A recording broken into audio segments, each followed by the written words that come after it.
응달밭에 심을 것도 별로 없고 생강을 심었더니 정말 풍년입니다.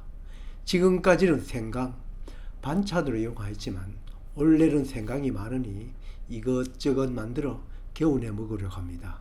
생강은 음식의 맛을 내는 중요한 향미료로 김치를 만들거나 음식 조릴 때 살짝 넣으면 잡내를 없애주어 많이 이용되지만 실제로는 한약 재료 중에 하나입니다.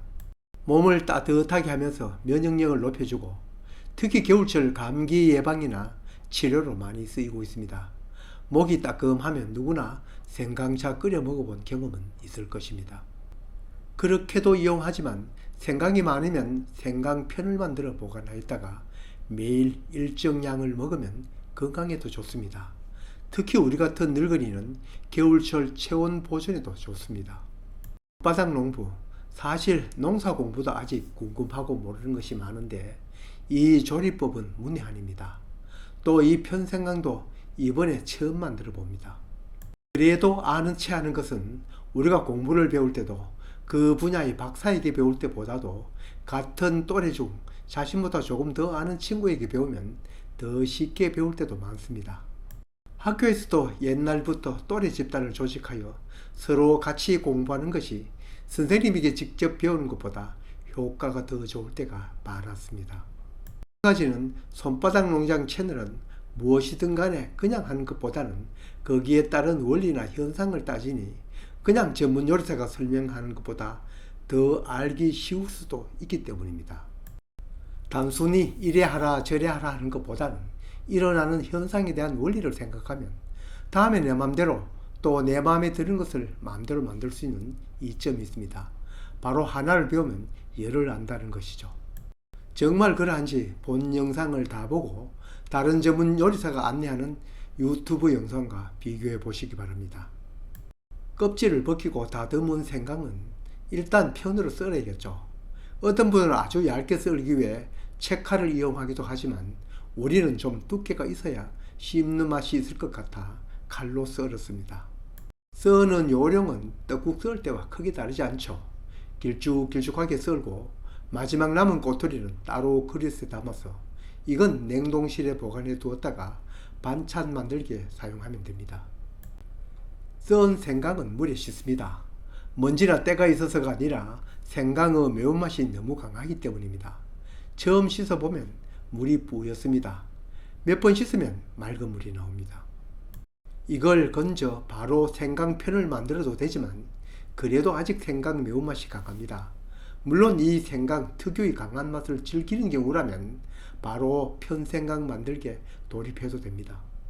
보통의 입맛으로는 한번 끓여 매운맛을 더 없앤 뒤 졸에 들어가면 알맞습니다.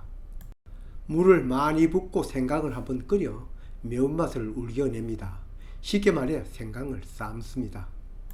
얼마나 삶느냐? 보통은 물 부어 끓인 뒤 한 5, 6분 끓이면 꺼내 다시 씻습니다. 생강 향을 좋아하면 더 짧게, 연한 향을 좋아하면 더 끓이면 됩니다. 어디에 끓이느냐? 그건 냄비에 끓이든 프라이팬에 끓이든 물을 넉넉히 담아 끓이면 맘대로입니다. 삶은 생강은 소쿠리에 건져 담아 물을 삐게 합니다. 물이 빈 생강은 프라이팬에 넣고 위에 설탕을 붓습니다. 얼마나 붓느냐고요? 생강과 설탕을 1대1로 부으면 나중 설탕이 많이 남습니다.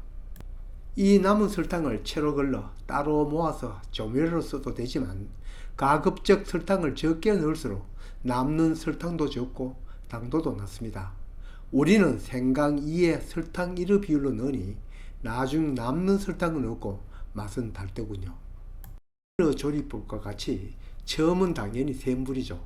얼마 안 있으면 생강에 들어있던 물이 빠져서 마치 생강찌개 또는 생강국처럼 보입니다.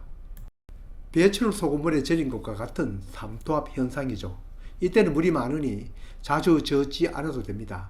팬에 붙은 생강이 없도록만 해주면 됩니다.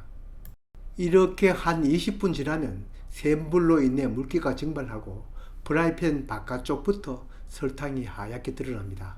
이때부터는 불을 확 낮춰야 합니다. 그대로 계속 센 불로 가열하면 설탕이 녹아 설탕 시럽이 되겠죠.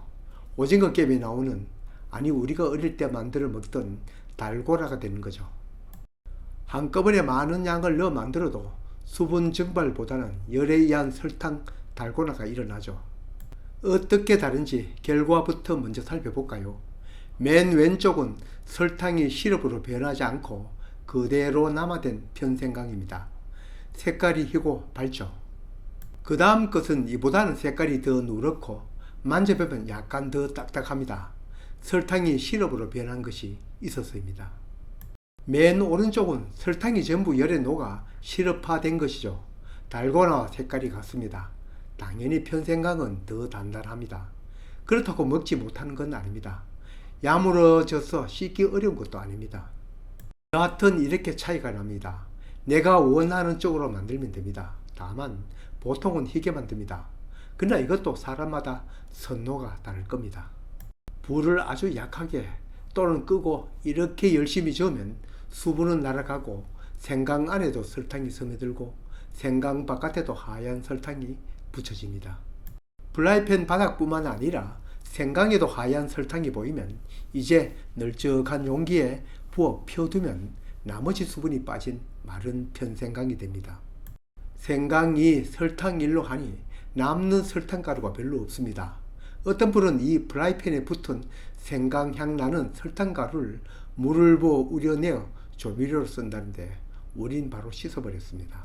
완성된 편생강입니다. 이렇게 널어두었다가 남은 수분이 다 증발하면 설탕색 때문에 생강이 좀 더 희게 변하더군요. 비닐팩에 보관하였다가 겨우 내내 먹으면 됩니다. 감기 뚝 기대하면서.